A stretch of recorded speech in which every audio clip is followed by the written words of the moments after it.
Hello everybody and welcome along to this week's edition of the Rebel Wide Ball. If anything's been a rather quiet week on the political front and I suppose on the current affairs front, if you like. But I do think now that we realise that the March the 5th is only going to be a date in the calendar. There's going to be no lifting of restrictions. If anything, there'll probably be a further tightening in terms of quarantine and people returning from abroad and all of that. The best we can hope for is that hopefully schools will reopen and there may be some relaxing in terms of the construction industry. The vaccines, and I'm not too sure that it's been the greatest week of all time in terms of that. There's certainly some grey clouds on the horizon. I suppose it's a case of that nobody's vaccinated until everybody is. And there's no point the crowd in Scotland being vaccinated if the crowd in Cork hadn't.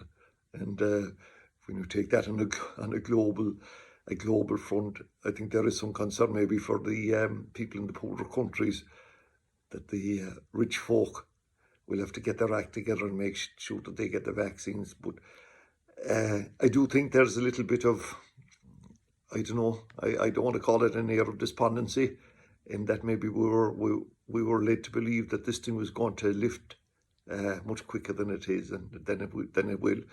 So I think it's a case of batting down the hatches maybe for another while at least. In terms of Gaelic games, well, we noticed one thing that happened in the past 24 hours is that inter-county players lost their elite status, and while level 5 restrictions in the past they were able to operate, that now is not the case.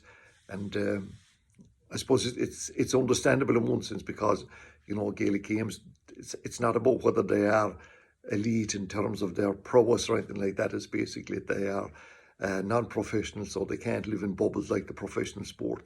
Even though I do think that there are now some question marks also over when the League of Ireland can commence, particularly in the first division, because I would imagine, I don't know, are all the players at say Cork City and Cove Ramblers, are they full-time professionals?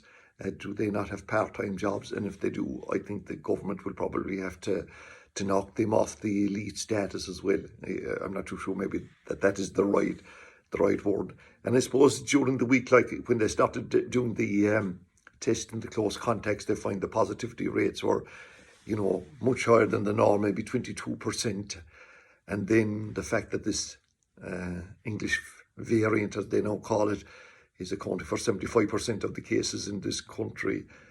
People returning from holidays, and I think that prompted the government to take swift action and ensure that nobody was going to be led to believe that things are going to get easier or anything like that.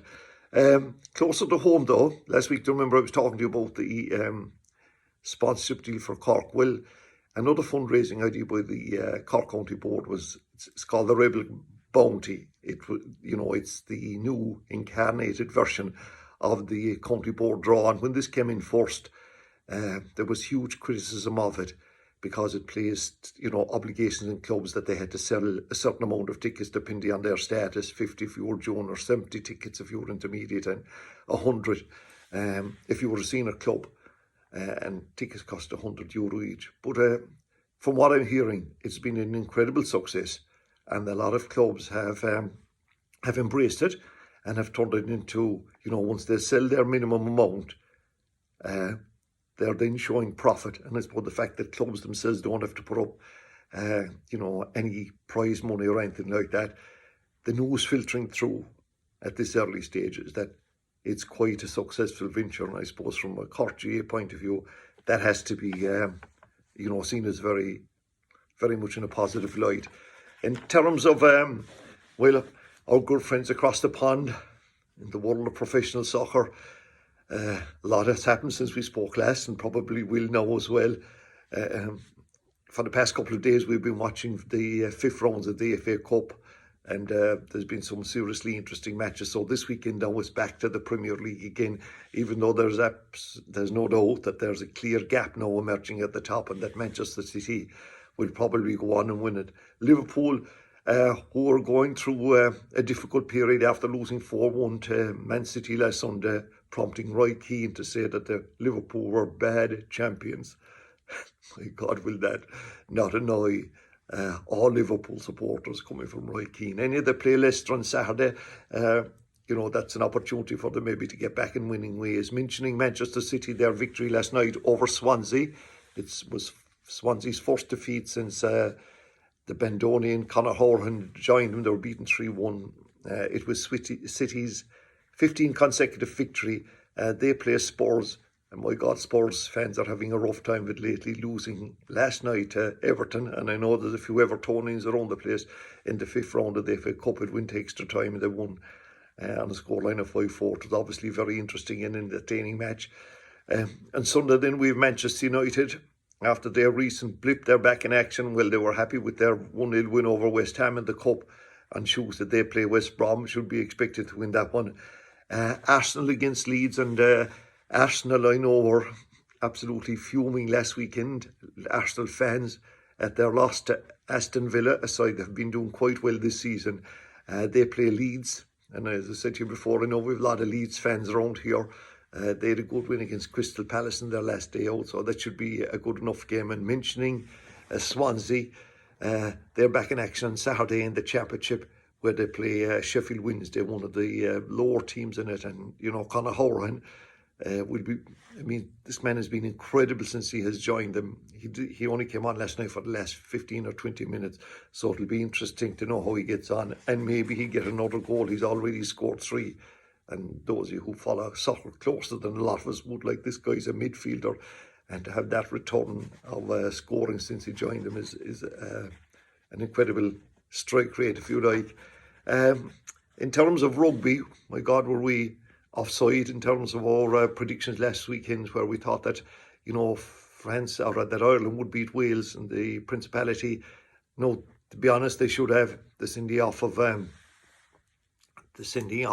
of Peter O'Mahony in the 40th minute was crucial. And in rugby, when a guy gets a red card and a team are playing with 14 players, they inevitably lose because of the, there's so much pressure on the remaining players. But looking forward, I think, even though they're playing France this Sunday in Dublin, and despite the fact the French beat the Italians 50-10, as we said before, the Italians are only making up the numbers here. There are probably clubs all over Ireland could beat this Italian side. And France are missing a few. So I still think that Ireland have a good chance now. Obviously, I'm not saying they're going to hammer the French or anything like that. It will be an interesting match. Scotland and Wales, they're the only two teams now that can win the Triple Crown. And, that maybe both of them will go out the next day. Wales, after their victory over Ireland. Scotland, first time in 38 years beating England and Twickenham, and I suppose if they never win another match, they'll be happy with that. And England will play the Italians. But a big talking point during the week, though, and probably that Welsh-Irish game, was the number of head injuries that occurred. There was 5 players went off for HIAs, they call them head injury assessments. 4 of them came back on the pitch, and you had fellas like Johnny Sexton and James Ryan. But earlier on, Dr. Barry O'Driscoll, who was a medical advisor to World Rugby, he stepped down in 2012 because he was seriously concerned about the protocols that surround all these head injuries. And in his words, it has got worse rather than better. And he's arguing like that these, you won't know until 12 hours at very minimum, 24 or maybe 36 hours, whether there is, I suppose you call it, a bit of damage to the brain. And he's now saying like that these players are being damaged. It's a huge concern, I think, for everybody concerned with rugby. And whereas maybe, it's a great sport to watch, but when you take into account that a number of players who only played a number of years ago taking actions against World Rugby, English Rugby and French Rugby, it's, I think, a pretty frightening scenario. And, you had a couple of years ago massive actions against the NFL, which cost them $720 million to pay off people. So, whereas we enjoy watching it, I do think that these head injury assessments, are going to have to be a lot tighter and judge if it'll after 10 minutes. I'm not too sure it's going to work.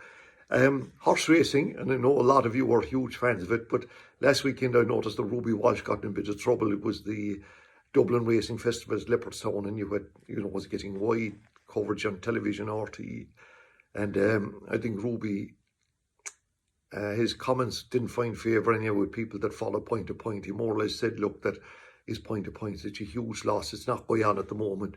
He kind of suggested that people can put them into big training yards and run them inside the tracks. I think he missed the point completely. I'm not too sure about the Walsh dynasty, to be honest with you. If you take any other sports coverage programme, the fact that there's 3 of the Walshes involved in coverage, you might say, the father Ted, Ruby, and Katie's involved as well. I don't know, is that so much good for racing? And then you have the Mullins dominating of it. And where it's great maybe in one sense, but I think small-time trainers, I'm delighted there was a backlash, to be honest with you. I think point to point is great stuff for the people. The trainers, first of all, they're providing employment. And, for anybody that has a horse, it's an opportunity for them maybe to have a day out. And also a huge number of horses that have come through point to point have been sold off and, made a few bob for the owners. But without putting a tooth in it, I think some people wouldn't want to get too carried away in that racing, racing business. I was a little bit disappointed about that. To be honest with you, it was good to see the Allman Davy Russell coming to the rescue. It was obviously a sad week in terms of the passing of one outstanding player of Gaelic games. On Wednesday, the news filtered through that Christy Ryan of St. Finbarrs had lost his battle against cancer. And I suppose for a certain generation that will remember Christy Ryan, he was an absolutely incredible player and what he achieved. And I'd imagine that when he hands his CV to St. Peter at the pearly gates, St. Peter will probably have a look down through and say, you must be joking. It's awesome. I'm telling you now when I got an opportunity to look through it. He played for St. Finbarrs for 17 seasons at the highest level. Like this was the top level. Played in 20 county finals. Just think about that for a moment. 20 senior county finals. And winning 11, 6 hurling and 5 football. He went on then and he won with the club. He won 6 Munster Senior Club Championship medals, 4 football and 2 in hurling, and went on then and St. Finbarrs. And Christy was a vital player and was man of the match, and many of these was a series captain as well. They won 4 Club All-Ireland, 3 in football and 1 in hurling. And he was a main player in this, and he was a huge man, but he was gifted. And some people will tell you that he was a better hurler than footballer, even though that we kind of remember him more, maybe. Well, not really, but I suppose the fact that he played for Cork for 11 consecutive seasons, and he played during the time of when Kerry was dominant. But in terms, just to finish his club situation, he won 2 under-21 championships with St. Finbarrs. He won a minor county championship and a minor hurling. And, as well as being a great player, showing massive athletic prowess, he had to be a great leader as well. When you look through that, he captained the St. Finbarrs at minor level, under-21 level and senior level to win county championships, and also to captain them to win Munster and All-Ireland. Like, I honestly think it is an incredible CV. When he played for Cork, and like these were the times when Kerry were absolutely, the dominant team in Gaelic football. But every match they played, Christy gave it his all. And I know that so many of the Kerry players had huge respect for him. He played from 1977, I think, to 87.